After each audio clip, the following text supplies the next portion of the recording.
Hello. Hello सत्साई पवन जी। सत्साई भगत जी, सत्साई। और ठीक हो? बस जी बढ़िया, दया मालिक की। मैं करनाल से बोल रहा था जनाब। जी भगत जी बोलिए। ऐसा है, हमारे घर में बहुत परेशानी हो रही है ना। ऑनलाइन नाम लिया था हमने यहाँ करनाल से ही, अच्छा। और सतनाम भी मिल चुका है, लेकिन परेशानी इतनी हो रही है कि भजन सुनन पे नहीं बैठ सकते। घरवाली को भी मतलब जो खिलाई चीज बचपन की, आज 55 साल हो गए मैंने घूमते इधर शाने सुना, कोई आराम नहीं हुआ था। फिर इधर ये पता लगा, यहाँ ये नाम लिया ऑनलाइन में, तो कई बार जा भी लिए हम यहाँ। जी। तो कुछ आराम नहीं था, थोड़ा भजन सुमन करा हाँ, थोड़े ठीक रहे, फिर गिर गई ये चीज दोनों पे अटैक कर रही है। पता नहीं मेरा भी कोई ख्वाही हुई है बचपन की, और ये इतनी परेशानी हो रही है जिन्हें इस कालजे में दर्द उठा के मेरा, और ऐसा बढ़ा दे है, बीपी बढ़ा दे है जना, ये पसीना आ गई जी दिख रहा मेरा, ऐसे ही मैसेज हो रही है। नाम भगत जी कब लिया था? नाम लिया था 8/4 को जी, अप्रैल में। भगत जी देखो, ऐसा है, ये परमात्मा की भक्ति है। अगर उस परमेश्वर के आदेश अनुसार अगर हम करते हैं सारे काम, तो भगत जी ऐसा बिल्कुल भी संभव नहीं हो सकता कि हमारे दुख निवारण ना हो। फिर ये पता नहीं क्या, हम तो बल्कि 2 बार वो अर्जी भी लगाई, उन्होंने क्या जवाब दिया, पहले तो क्या भक्ति करो। अब हम्म। ये सारा दिन रात तो आई रखती है गाड़ी, इसको बहुत ज्यादा गड़बड़ है। और दूसरी बात यह है कि थोड़ी बहुत एक आधी वक्त पहले थोड़ी ही ठीक हुई थी, नाम लेने के बाद फिर अपना वो इसका हल हो गया। ये ही मेरे में परेशानी हुआ है। एक बार मतलब ये था भी आपकी, तो मतलब ज्यादा मैंने ये यूट्यूब में देखा है, आप तो बहुत ही मतलब अच्छे, मतलब आत्मा हो, करीब हो परमात्मा की, हमें नरभाग है, अभागे है जीव है जो मिल नहीं सकते, परमात्मा दर्शन नहीं देंगे, पता नहीं क्या काम बन रही है हमारे साथ। अच्छा, आपने कुछ इनको नाम दीक्षा लेने के बाद में ज्योति पाठ दान का कुछ पैसा दिया था? हाँ पैसा दिया जी हमने, 8,000 रुपये दिया लिए हमारे 2,000। वो भगत जी वही काम गलत हो गया। देखो, आपने नाम लिया, परमात्मा का नाम लिया, बिल्कुल आप मर्यादा में थे, क्योंकि आप पहली बार आप परमेश्वर से आप जुड़े। जैसे ही आप हम जुड़े, आपको लाभ भी कुछ कुछ तो राहत परमेश्वर ने अवश्य आपको दी होगी नाम लेते ही। रात तो दी है जी, ऐसी नहीं है जो निकल हम नहीं दी। हाँ। ये मतलब जैसे हमने ये 2,000 रुपये महीना दिया, फिर ईद का जो मना वो प्रार्थना लगाई ना वहाँ हम्म। 17 में, हम्म। तो वो 17 तारीख में लगाई थी। बोला भाई अब 18 तारीख में दोबारा गया पता करना, मैंने फोन किया हम्म। तो कहने लगे भी जो है ना वो ज्योति और पाठ के पैसे जमा कराओ। हाँ हाँ, बस वही सबसे बड़ा गलत काम हो गया। क्योंकि भगत तो जी देखो, ऐसा है, हम भक्ति भी कर रहे हैं परमात्मा की, और साथ में यदि हम कोई वो क्रिया करते हैं जो क्रिया परमेश्वर के विधान के विपरीत है, क्योंकि हमने इनको जो दान दिया ज्योति और पाठ का, आपने जो पैसा दिया वो पैसा। जी। ज्योति का तो हम दे नहीं सके ना, इसलिए आपका ये पता लग गया, मैंने ज्योति के दिए नहीं है हाँ, बीच। बस तो नहीं देना, अब बिल्कुल नया पैसा भी नहीं देना। अब तो बिल्कुल आपकी ये बातें सुन सुन के मैं तो हाँ, बहुत वो हो गया ना, क्योंकि गदगद। आपने आपने चाहे खुद चाहे परमात्मा से नाम ले रखा हो, यदि आपका धन यदि कुपात्र के हाथ में चला गया तो परमात्मा का पंजा हट जाएगा भगत जी। ये विधान है, ये ऑटोमेटिक। हमारे हमारे को क्या पता था इस चीज के बारे में, हम तो कोई बात अननोन। नहीं, अब मालूम पड़ गया। परमेश्वर दया करे, जागो तभी सवेरा। बड़े भाई ऐसा है, वीडियो आप जी देख ही रहे हो, सच्चाई आपके सामने है। अब हाँ आपने जी। करना केवल इतना है भगत जी, नाम तो है परमेश्वर का, चाहे आपको कैसे भी मिला जाने अनजाने में, नाम नहीं छोड़ना। लेकिन इन लोगों को छोड़ दो।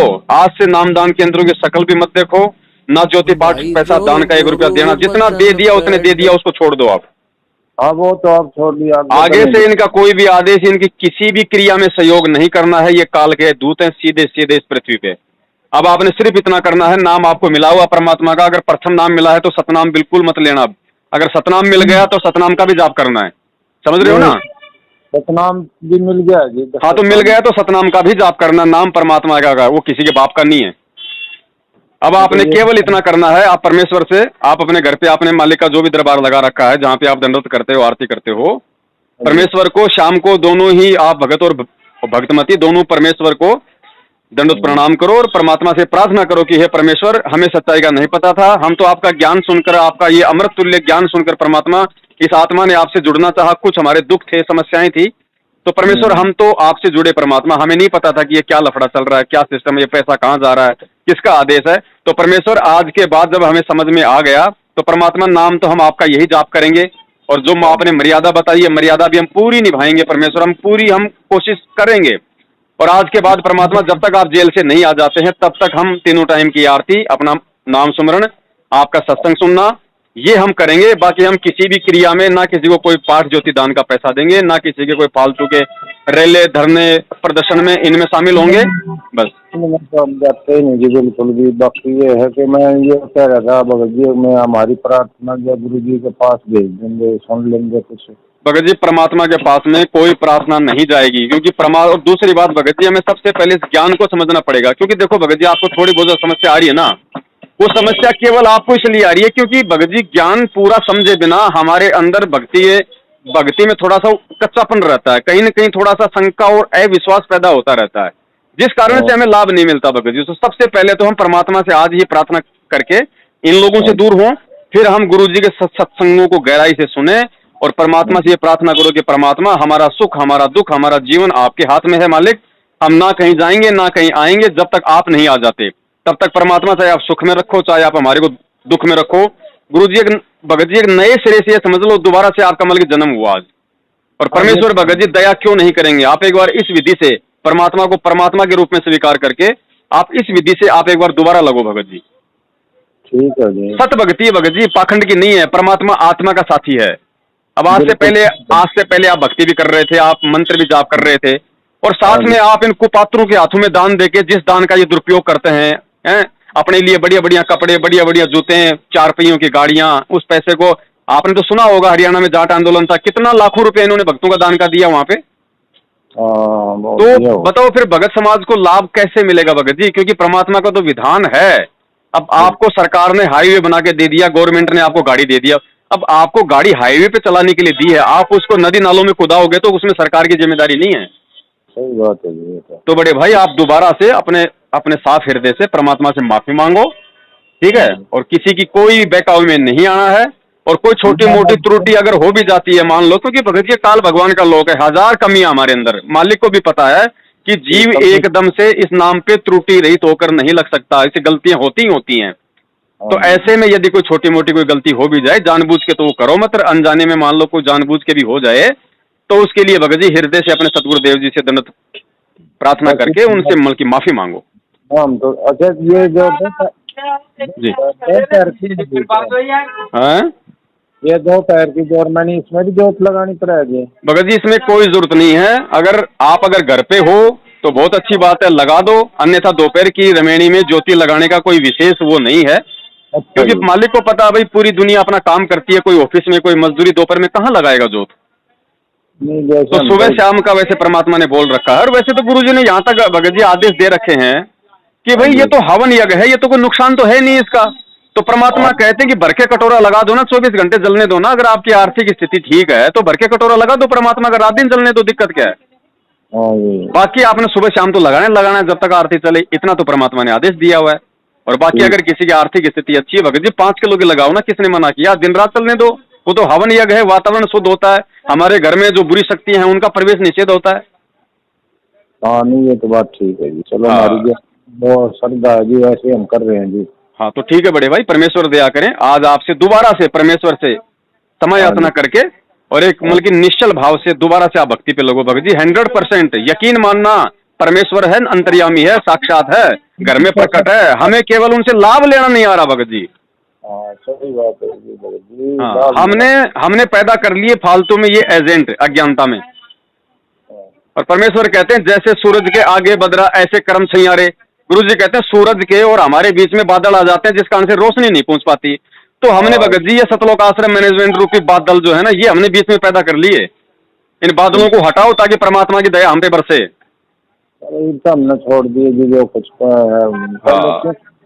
हमने कह दे, हाँ ये प्रार्थना लगाओ भाई, नामखंड हो रहा है, फिर दोबारा दो नामखंड शुद्ध करवाओ, ये वो नाम शुद्ध भगत जी ऐसे नहीं होता। ऐसे तो मेरे पास में भी वो उसके नाम की डीवीडी रखी हुई है, तो मैं दिन में चोरी करूं, ठगी करूं, शाम को अपना शुद्ध करवा लूं सोने से पहले। ये नाम सही। शुद्ध तब तक नहीं होता, गुरुजी ने यहाँ तक बोल रखा, अगर मैं खुद भी अगर तुम्हारा नाम शुद्ध कर दूं अपने हाथ से, और अगर तुम्हारे मन में यदि फिर भी दोष है, तो तुम्हारा नाम शुद्ध नहीं हुआ। यह तो बात सही है, बिल्कुल। हाँ, नाम शुद्ध के लिए सबसे पहले अपनी आत्मा और मन को भगत जी पवित्र करना पड़ेगा। ठीक है। अब ये क्या करते हैं, इन्होंने तो ड्रामेबाजी कर ली, सारे उल्टे काम करते हैं। अरे कोई बात नहीं यार, नाम शुद्ध करवा लेंगे, बच्चों का जन्मदिन मना रहे हैं, शाम को जाके नाम शुद्ध करवा रहे हैं। भाई ये ड्रामा चल रहा है क्या? बस जी वो इनके करने में करदा होगी जी, हम क्या। और भगत जी ज्ञान को विशेष कर, क्योंकि भक्ति की रीढ़ की हड्डी ज्ञान है। मैं फिर बोलता हूँ आपको, पवनदास आज है कल नहीं है, लेकिन ये ज्ञान सदा था, सदा है, सदा रहेगा। और ज्ञान इस भक्ति की नींव है। जितने सत्संग सुनोगे परमेश्वर के, जितना गहराई से सुनोगे भगत जी, उतनी ही दृढ़ता इस भक्ति में आपको आती जाएगी, और जितनी दृढ़ता आएगी परमात्मा उतना ही आपके निकट आता जाएगा। सही बात है ना। और छोटे मोटे दुख बड़े भाई सब पे आते हैं। खुद परमात्मा जेल में बैठ के ये दिखा रहा है कि मेरे से बड़ा दुखी कौन है, तुम कम से कम बाल बच्चों के साथ तो हो। तो छोटे मोटे दुख भगत जी, जो परेशानियां दुख हैं, वो भी हमारे भाग्य की आती हैं, और वो भी आनी जरूरी है। क्योंकि अगर दुख तकलीफ ही नहीं होंगी तो भगवान याद नहीं आएगा। आज आपका काम सफल नहीं हुआ, दुख आया, तो आपको भगवान की याद आई। तो परमात्मा कहते हैं, सुख के माथे पत्थर पड़े जो नाम हृदय से जावे, और बलिहारी उस दुख पे जो पल पल नाम रटावे। तो थोड़े बहुत दुख भी आने बहुत जरूरी है भगत जी। सारे अगर सुख आ जाएंगे तो गुरु जी कहते हैं इस माया का सबसे बड़ा रोड़ा है, अगर घर में सुख होगा सबसे पहले भगवान को घर से बाहर निकालती है। हाँ, वो तो फिर भूल जाओ सब कुछ हो। तो हम अपने आप को भगत जी उस परमात्मा के हवाले कर दें, उसके बाद वो परमात्मा की जिम्मेदारी है कि वो हमें कैसे रखता है, कैसे नहीं रखता है। ठीक है बड़े भाई। हाँ, सब है। अच्छा भाई जो गुरु बचन पे डट गे रकट गे फंद 84 के। भाई जो गुरु बचन पे डट गे रकट गे फंद 84 के।